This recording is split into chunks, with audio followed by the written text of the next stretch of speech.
I feel like my confidence is back. Finally getting into clothes that look good and I feel good. My body looks so good. I'm like so snatched.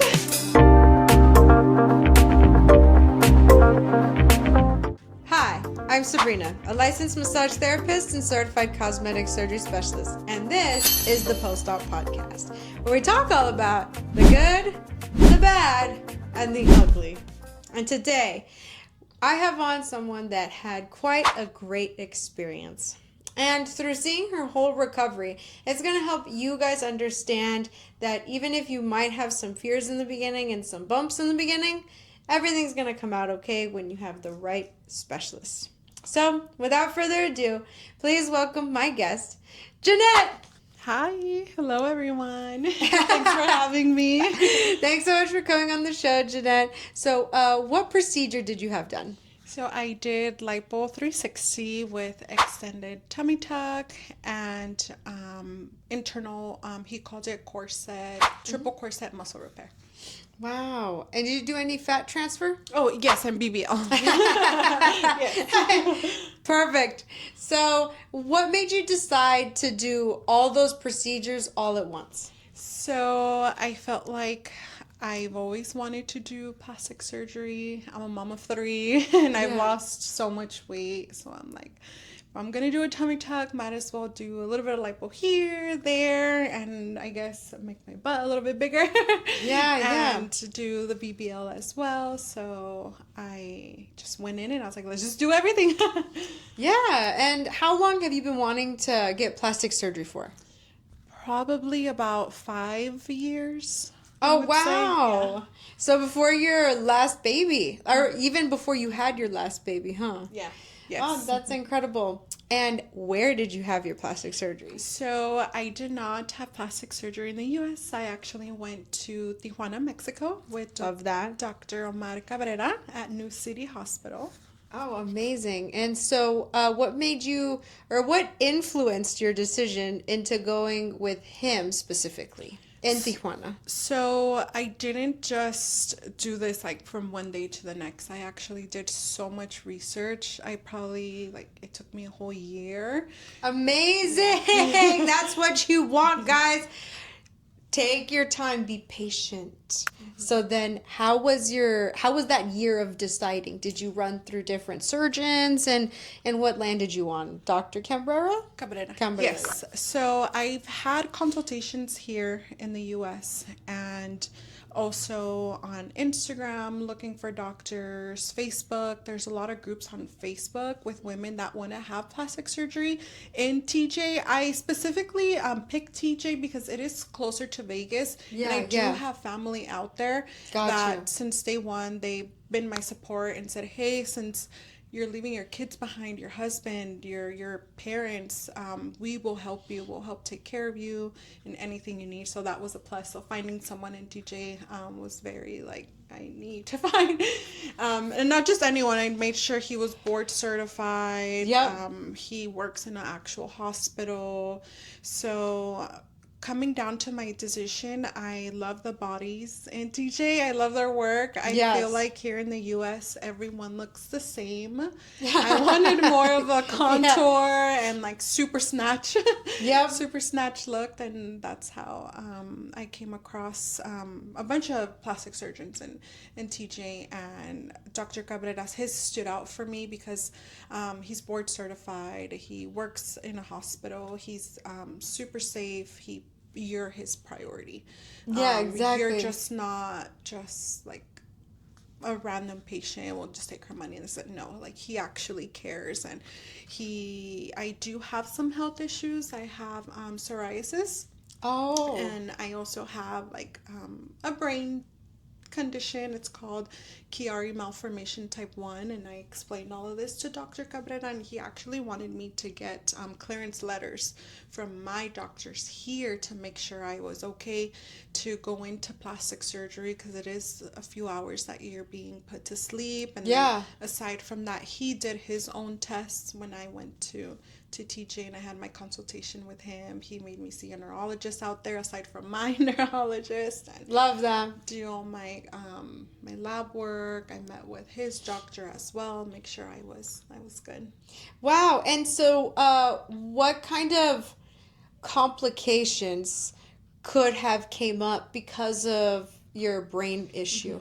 So I cannot have too much pressure in the back of my it's the cerebellum. Yeah. So when you're being put to sleep, you're laying flat. Yep. I cannot lay completely flat for extensive amount of hours because then that causes too much pressure to my brain and I could potentially just a lot of things could go wrong. And when I explained it to the anesthesiologist, he reassured me that I will not be laying completely flat. They had me a little bit like propped up so I wouldn't have so much pressure in the back of my cerebellum. Oh, I Yeah. love that. See, they actually like took her special need and incorporated it into the surgery to make you more comfortable. Yeah. And to give you the most optimal results and the most optimal procedure and the safest procedure. Wow, incredible. And so, how was your experience when, you know what, before we get into that, how was your experience with other plastic surgeons in the US versus the ones that you met with in Mexico and then choosing your surgeon? So the ones that I met here, I would bring up my health Condition? Yes. Yes. Yes, your condition. And they would kind Yeah. of just brush it off. They would say, "No, you're fine. Know what you have." Like this is literally his words. I don't want to name the surgeons, but he was like, "Oh, are you trying to say like you dying?" He was like, "The chances of you dying is like slim to none. Don't worry, you'll be fine." And I felt like it was so rushed. Yeah. So Jesus yeah, Christ. because I did bring Yeah. up my brain condition and Yeah. how many hours I would be put to sleep. You're being put to sleep. You're not awake during this Time, procedure. exactly. Yeah. So him saying that kind of just like, oh, okay, that doesn't make me feel good. No. You already saying the chances of me dying are slim to none, even though it's been said many times that a BBL and Lipo together, it could be risky if you're not in the hands of the right doctor. Yeah, So, exactly. and he never once mentioned about what my neurologist, what they recommended, what they suggested, or how my health was how was it doing and all of that. So I kind of just didn't entertain that as much. Yeah. And even seeing the work, don't get me wrong, there's amazing plastic surgeons here in the US. It's just the contouring is what I really wanted. I wanted that snatch look. I didn't want to look so boxy and square. Yeah, yeah, and you were and also when you saw the before and afters of your Yes. surgeon, that's more of the look that you were going for. Yes. How many surgeons did you end up speaking with in Mexico? In Mexico, it was about 3, just through WhatsApp. That's how a bunch of surgeons in Mexico communicate with you, with their treatment coordinators on WhatsApp. Yeah. But for the in-person, it was only Dr. Cabrera. Once he started, once I got to know him through, he actually video called me, him and his anesthesiologist, and they just gave me reassurance from the start. Yeah. And actually put my health first. I was like, okay, no, I'm done. I just want to be with you. And that's what sold you. Yes, that's I what love sold me. that. Mhm. Awesome. Yes. Yeah. Because especially when you have a condition like the condition going on with your brain, it's a very, very sensitive thing. And a lot of times these surgeons, they don't know neurology. You know what I mean? So going with someone that's going to take the extra steps to even get someone who specializes in that involved, then that would sell me too, honestly. You know? So now so how long did it take for you once you made your decision, yes, I'm going to go with this surgeon, to now I'm going to have my surgery? So how far apart was your surgery date from the decision? A year. Oh, okay. So then you Yes. met with him a year before your surgery. Yes. What, and was that by choice or was he that booked? It was by choice only because I had to get in now to see my neurologist. I had to do tests, MRIs, to ensure that my cerebellum, it was still a certain centimeter away from like I don't want to get too much into it because I could go on forever, but they just wanted to make sure there was no new progress or worsening of the position of my cerebellum. They wanted to ensure that everything was okay, everything was fine. My neurologist gave instructions of how they wanted me to be positioned so I wouldn't have too much pressure with the anesthesiologist. So it kind of took a while, and then I had to see my dermatologist, get a clearance letter from them to ensure that my psoriasis wasn't in bad health, that wouldn't have a play or anything like that. And imagine you went with the American doctor and all these things you had to get done before going in. Mm-hmm. And and he said you'd be fine. I'd be fine. The chances of me dying are slim to none, and I could book it the next day, and I could get my surgery within the next few weeks. Oh my God. Yeah. But you know what's crazy too, from a post-op standpoint? I think, okay, it's so important to go through all these steps, but imagine if you didn't, and how would that affect your recovery? What if you end up with so many complications? Because everything's connected. Yeah. And if they didn't take those extra steps to make sure that your brain was comfortable, to make sure that everything was, nothing went wrong in your brain, then your outcome probably wouldn't have even came out the way it came out either. No, yeah, because then they also had to be careful when now they're going to flip you, because now they have to do the BBL and the back lipo. So they were also very careful with that. And they were also in communication with my husband, because he was with me. And every hour that went by, they would update him on what areas he was working on me, how I was doing. And thank God I was stable the whole time. My vitals were good, and there was no complication during my surgery. That's amazing. Yeah. And so now, after the surgery and everything, how long did you end up staying in TJ for? A month. I stayed a whole month. I did not want to leave until my tummy tuck was closed. And I wanted to ensure that I had the proper massages out there. Yes, exactly. And so what was your experience staying in TJ? It was good. I stayed at a recovery home for about 2 weeks.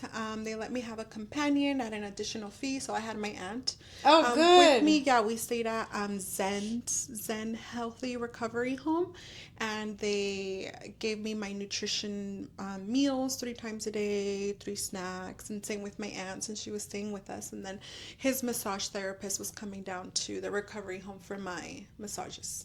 Perfect. And so how would you rate the recovery house experience on a scale of 1 to 10? It was great. I would give it a 10. Awesome. Everyone was super attentive. The nurses, we had like a little life alert button on our neck, so we would press it whenever we needed them. And I still needed help getting up from the couch, making my way to the restroom. I still needed their help, so they would come down here and they would help shower me, dress me, everything. You know how you're leaking so much. I felt like they would change me 5 times a day.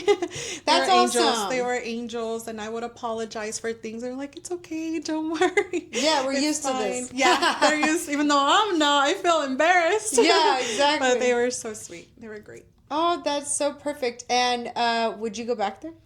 Yes. So then you were there for 2 weeks, but you stayed for a month. So then where were you the next 2 weeks? So once I left the recovery home, I went straight to my aunt's house where she put a special room together for me, and I would be sleeping kind of like, because I can't lay fully. Inclined. Yes, inclined. Yep. So she had my own little cute space. Oh, perfect. Mm-hmm. And so did it feel nice to be with family? It did, yes, because it could get very lonely. I definitely had my moments where I felt so sad and depressed because I've never been this long away from my kids. Only FaceTiming them, talking through the phone was really hard. Really, really Oh. hard. And how did it feel when you finally came back home? Amazing. It felt so great. I was so happy. I felt so shocked because I have a 2-year-old. So Yeah. seeing how much she advanced, like, okay, I left, she was still learning full sentences, and now she's like talking so much. So I was shocked. That's crazy. Wow. Okay, and so then in your experience in TJ and then coming back home, how do you feel like your emotional state was? So I felt like still being in TJ, I wasn't fully 100% like myself. I did not feel like myself. Yeah. And I felt like my only days that I look forward, once I left the recovering home, now I had to go to New City Hospital and Yeah. get my massages there. So I look forward to those days. And once I left and I got home, I felt like my life came back to me. Like I was super happy coming home, and it wasn't until I got in contact with you. You were waiting for me to come home, and you finally gave me the news of what happened with my arms, because I thought I was getting the proper massages out there, and it turns out that I wasn't. And why were you not getting the proper massages? So How were they day. doing your massages out there? So once my holes, they would close like within a day, they would have to reopen them, and they would have to squeeze all the liquid out, which is super painful. Very Yeah. painful. It's not fun. And that's the type of massages I was getting, just reopening my incisions, mostly in my arms, because I still had a drain. That drain stayed in for 2 weeks, and then it came out after the 2 weeks because I was draining less than I can't remember how many mLs in it within 24 hours. Yeah, under 25. Mm-hmm. I wasn't even feeling the drain at that point, so that's when they decided that it's time to take it out. And so when they took out the drain, how were they how were they massaging your stomach? So my stomach was done by hand, and then they would also use once I was ready. I think I had like a week left in TJ. They would use the like a light machine. Okay, got you. Like ultrasound? Mm-hmm. Okay. Yeah, Something like that. Yeah, something. Yeah, something yeah. like that. Yes. So then when you got back and you finally saw me and we saw your arms, what was going on with your arms? That experience was a crazy one because I couldn't even lift my arms. Like it's crazy. Like I felt these bumps, the hardness. Like it was really bad. Like I couldn't even lift my arms at all. I would tell Sabrina my arms are in pain. Even my back too. My back still felt like it was on fire when I would stand up and walk. Like it would just burn so bad. But my arms were the worst. Yeah, absolutely. Yeah. And so then, where were the holes? Back here, like in this area near kind of like my armpit. Near the armpit. Okay.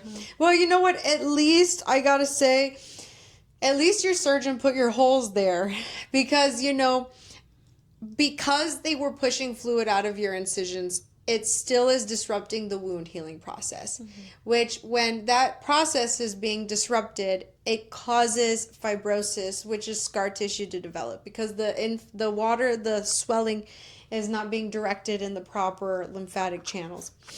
Like how I open up your armpit, and by that I mean I'm doing manual lymphatic drainage on the armpit area, because now the lymph nodes are stimulated, and now the fluid knows where to go into what drain. But when you have a hole like right here behind your armpit, and we have lymph nodes here, here, and here. Oh, here, and here, and we need to get the fluid here instead of here, then what's going to happen here? It's going to become fibrotic because it's not being directed here. And so that's why, guys, it's super important. You're a massage person out there, super cool guy, like they're homies, like he's a really, really great guy. But sometimes that's why we have the show, because we're here to spread education. Because how are your arms now? Better. Oh my God. I tell Sabrina all the time, you saved me. I tell everyone, like, my arms were like mobileless. And we did a massage today, yes, right? yeah, we did. And how does your body look? Oh my God, my body looks so good. I'm like so snatched. Exactly. Yeah. Exactly. And then how do your arms feel? Like, do they feel lumpy? Do they feel...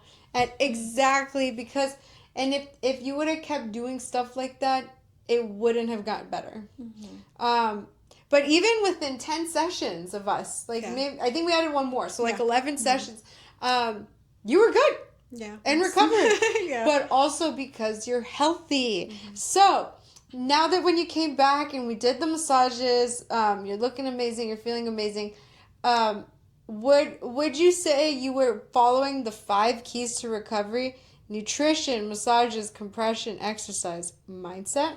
Yes, most definitely. I feel like compression is like a major one. I had my lipo foams in, eating a lot of protein. Oh, yeah. That was a big one, staying hydrated and having a good mindset that you will get through this. Don't be a little negative Nancy. Yeah. And don't think like this is it for you. No, there is a light at the end of the tunnel. Awesome. Yes. So what was your favorite thing to eat during your recovery? Chicken. I love chicken and steak. Chicken and steak. Yes, Beautiful. Yeah, steak. I feel like I had my husband go to Costco every get 2 steak weeks. all the time. Yeah, yes. That's awesome. And so then what was your favorite faja brand to use? So I really love the Marina. I think Marina.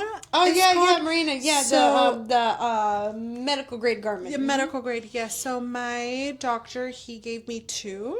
Oh, good. So I love those so much. And then when I went for my 3-month post-op, just kidding. My 1-month post-op, I dropped drastically. I was a size medium, and then I was able to purchase my 3rd faja, my stage 2 faja, same brand, because I loved it so much. Super comfortable, to an extra small. Oh wow, that's awesome. Yes. And so then how long did you wear the faja for? So And after that one, did you get into a smaller one? yes. So now, so I wore the stage 1, stage 2 faja for about 3 months, and then at my 3-month post-op, he mentioned I could be in a Colombian faja and a corset as well. So I alternate between the two because I still wear my corset and my faja. I wear one by Cali Curves. Oh, okay. It's a I've heard of size- Cali Curves. Yep. Yes, it's a size medium. The reason why it's not a small because it's more compression. Is that the one I saw you today? Yeah, just kidding. It's a size small. My full Colombian one. Oh, the full Colombian Yeah, the full one. Okay. Colombian one is a size small, and then the corset is a medium. It's a size medium. Is that also Cali Curves? Cali Curves, the one I was wearing today. Yes. Oh, perfect. And so, how long do you think you're gonna stay in a faja for, or in a pretty much a waist trainer? Yeah, yes, maybe a year. I don't know. I feel like I'm still too attached to it.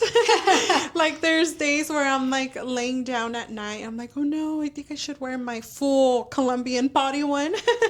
And sometimes I put it on and I go to sleep because I am used to it. I'm actually comfortable in mine. And It does become a security blanket. Oh, security, yes. Yeah, it becomes a security blanket. Yeah. Wow. It's Okay. like my security. Yes. Okay, I love that. But it's good. It's good to stay in it for a year. Of course, if you want to go out, like right now, you're wearing a beautiful dress.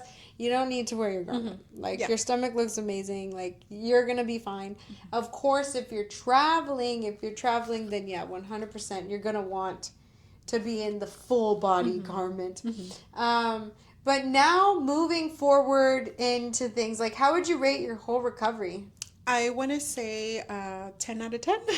I love that. Yeah. And how are you feeling? Amazing. All thanks to this awesome girl right here. I feel great. I feel like my confidence is back. After having kids, you get your muscle comes undone. Diastasis. Yes, and then I also lost a lot of weight because before this I was in the gym 2 years. I was focused. I meal prepped my foods. I had a great diet, so I had excess skin. Yeah. So getting rid of all of that, finally getting into clothes that look good and I feel good. So it's been great.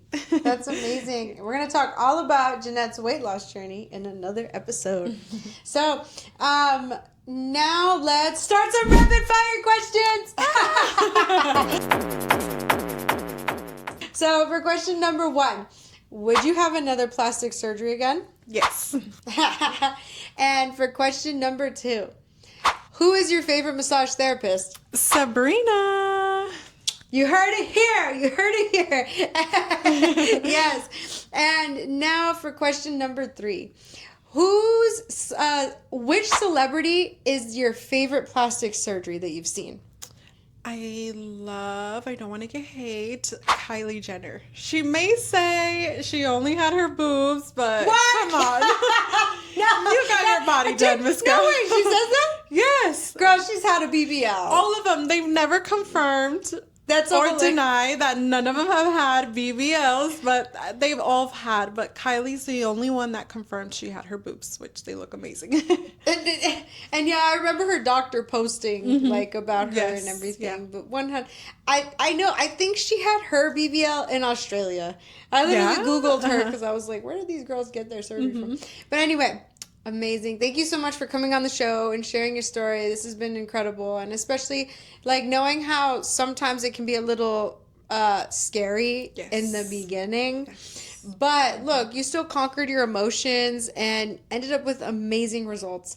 And guys, go on my Instagram page, which I'll have at the bottom, and you can see Jeanette's amazing results. Her face isn't in it, so you got to go look and figure out which one's hers. So You'll know once you see a very snatched body. I know. Exactly. And as always, for my last question that I ask everybody that comes on the show, if you have any advice to give to somebody who wants to have plastic surgery, what advice would you give them? I would say please don't go into it blind.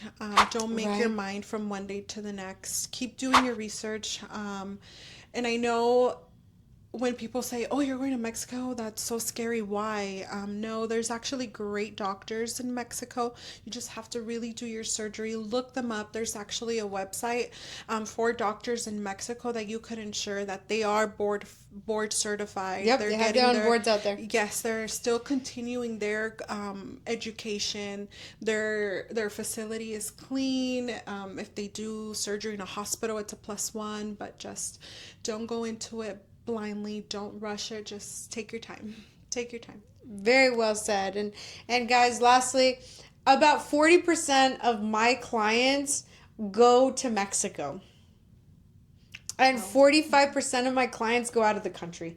I've had people from already on the show. We've already had people from Mexico, Turkey, Thailand, and stay tuned. We have a DR girl coming and another Turkey girl coming that is not happy. But if you watch Shayna's episode, she went to Turkey and she's incredibly happy. So if that doesn't show you it doesn't matter whether you're in the United States. And if you've seen a lot of the ugly stories, like Bella's story, like Dawn's story, like Patty's story, they were here in the United States and they did not have a good experience. But if you look at like Jeanette, if you look at Shayna, if you look at Mike who went to Thailand, you guys all went out of the country, had amazing experiences. And you just got to do your research. But do your research thoroughly. Probably joining the Facebook groups was like one of the best things. Did you find him on Facebook? I did, yeah. Someone had mentioned him. Yeah, see, exactly. Because now she's talking to someone who went to that surgeon. And even here in the United States, talking to someone who's gone to the surgeon and seeing their results physically helps so much too. So, as always, thank you so much again, Jeanette, for coming on the show and sharing your experience. And like, share, subscribe, hit the push notifications for all things the Post Op Podcast. Bye!